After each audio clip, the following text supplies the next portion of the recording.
Makadishe nyumukomana she. Nini ndakazvarwa mugore 1987 musi wa8 November. Ndiri mukadzi ane vana vake 3. Mukomana 1 ndakamubara mugore 2006 17 November. Musikana wechitu ndakamubara muna 2010 musi wa31 December. Musikana wechi3 ndakamubara musi wa muna 2017 musi wa14 February. Iye zvino ndiri kugara kuno kuSouth Africa kuPort Elizabeth kunonzi kuPatens. Mukomana sheupenyu hwakaoma. Ndoda kutaurawo secret yangu yakamira yakadai. Zita ndoitwa singazivi kuti zita iri munozoritaura here kana kuti, asi ndosimboteerera musingamatauri. Mukomana she raive gore remuna 2006 ndanga ndiri form 3.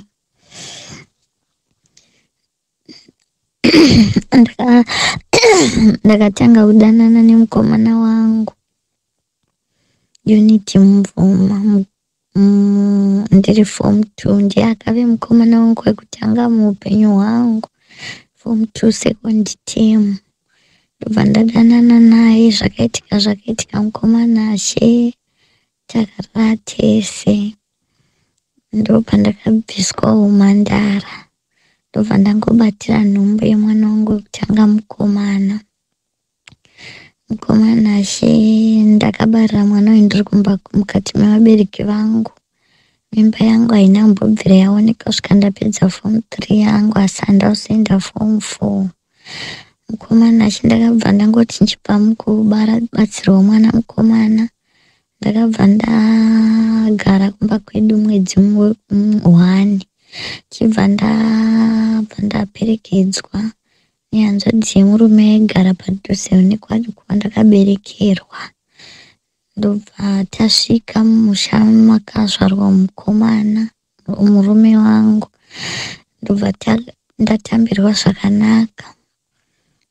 Takanoti chinoti gare mukomana she ndakatanga kushungurudzwa.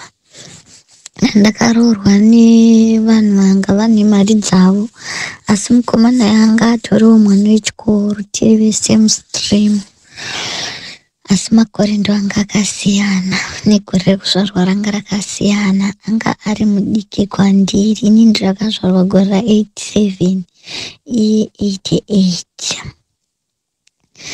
Mukomana she zvakangoitikawo ndezvekuti pfungwa dzanga zisati dzakura.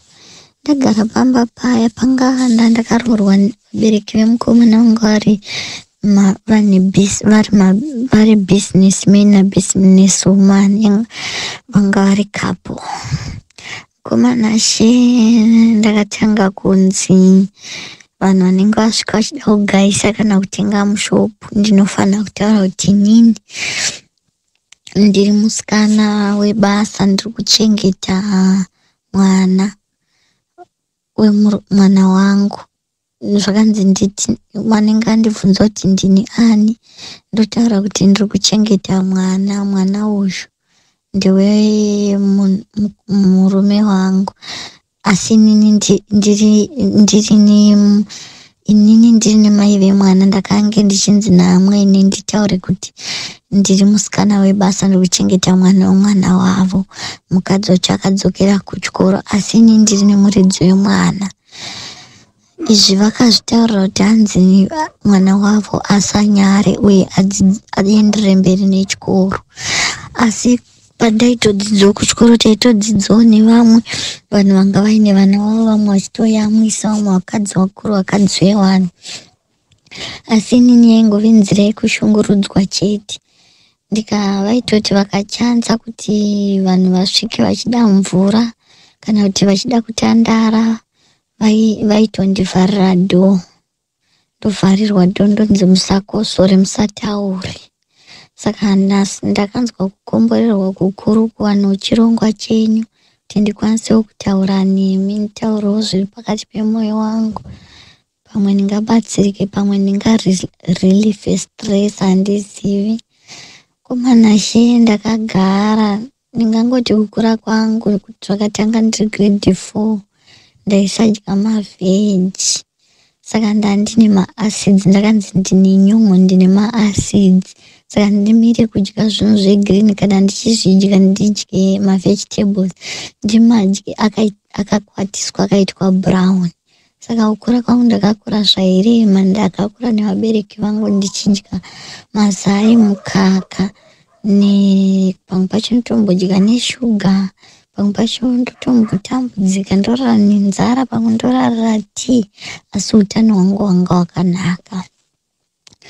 Saka mukomana she ndakabva ndazobvunzwa nekufamba kwenguva kunzi hamudye chii, ndikati handidye mavheji. Ndopazvakatangira mukomana she.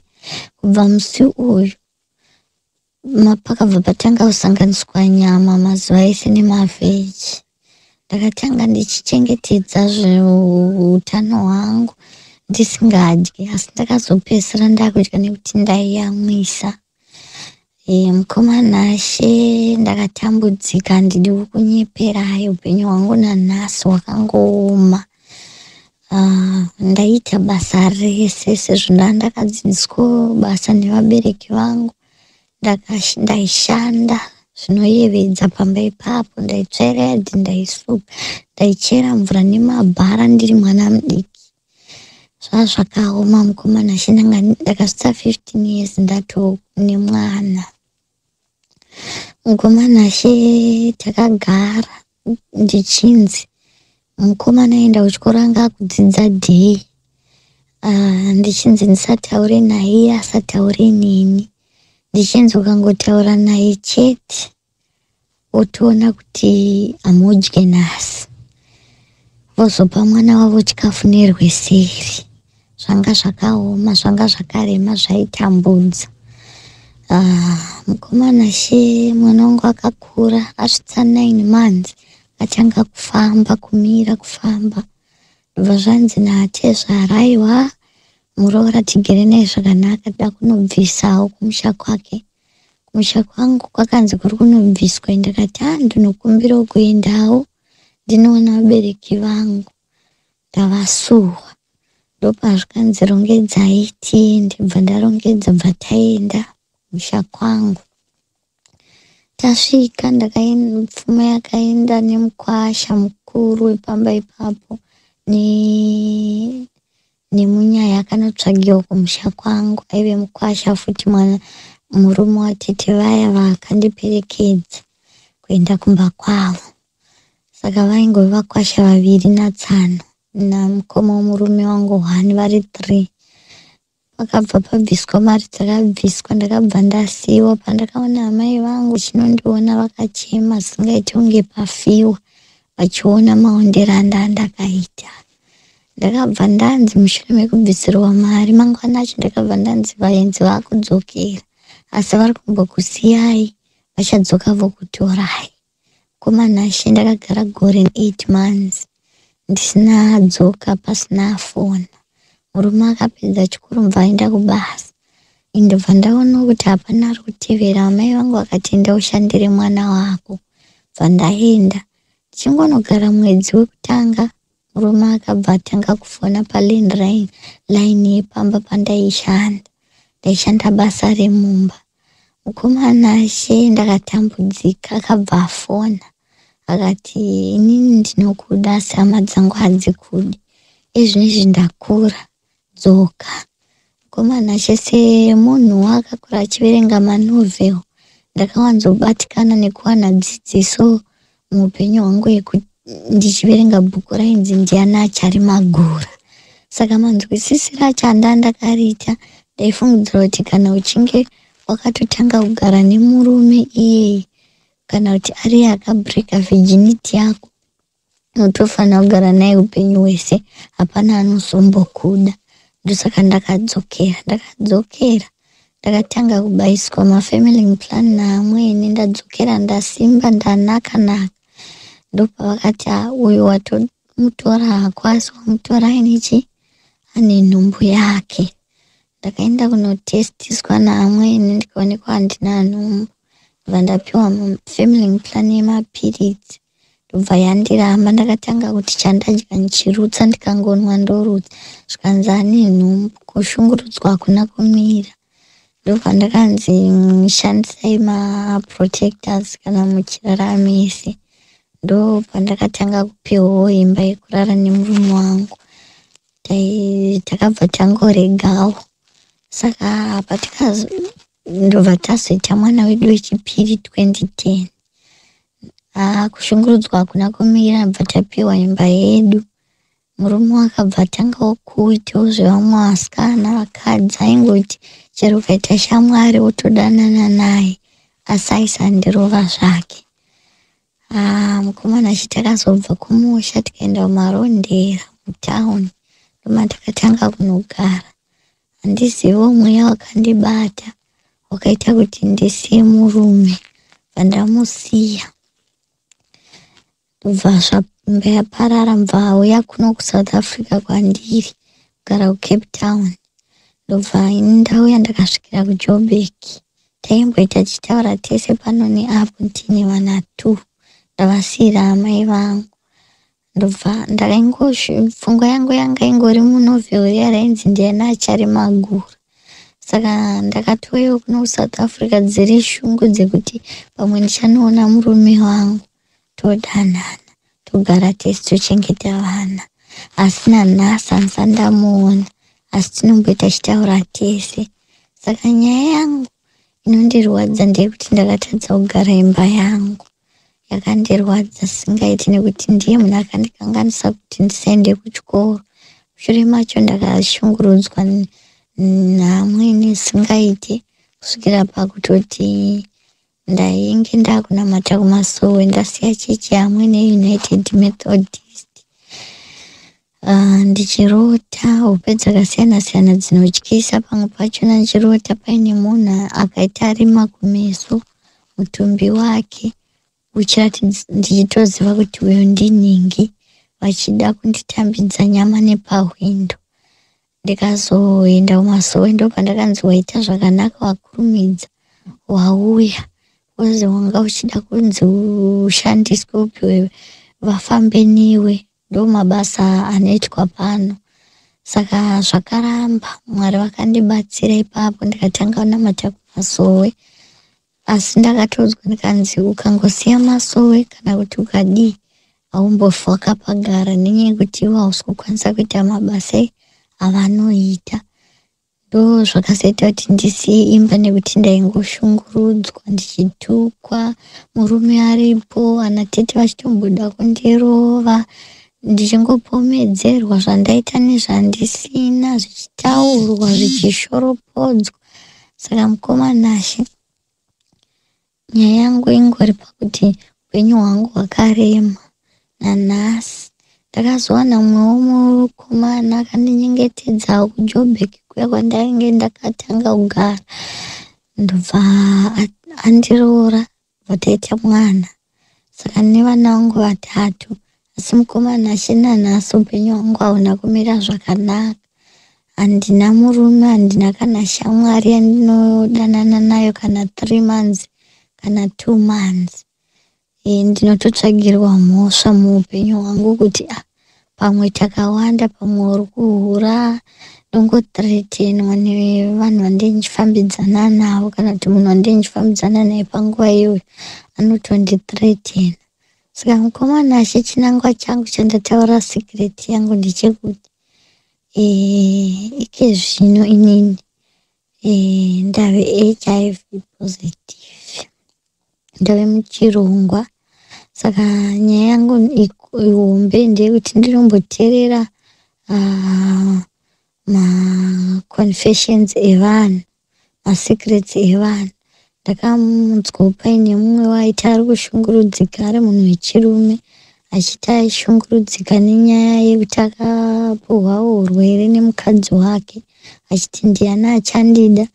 ini mashoko angu ndinongoti aiwa tiriko vamwe takatowanawo urwere tisingazivi kuti kupi asi tichizama kuti tivake dzimba zviri kuramba.